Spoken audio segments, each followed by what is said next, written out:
Hello guys, welcome back to another Inspo. For today's video, here going to show you or discuss with you how to fix Samsung monitor switching from HDMI to analog.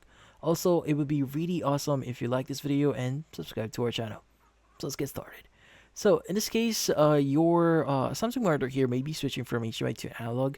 Well, most likely this issue is being caused because you've plugged in your HDMI cord from your that is connected on your Samsung monitor to the incorrect HDMI port here on your PC. Now, just to give you an idea here, this is the back of a PC.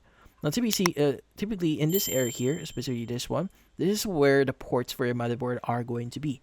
But usually speaking, your motherboard may have in this case, a built-in GPU.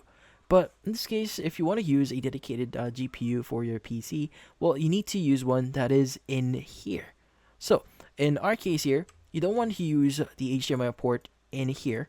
You want to use the HDMI port that is available in here for your dedicated GPU. So yeah, so go and just plug it in the correct port here and you should be good. And that's about it. Hopefully this video was able to help you like and subscribe to NFT Inspo.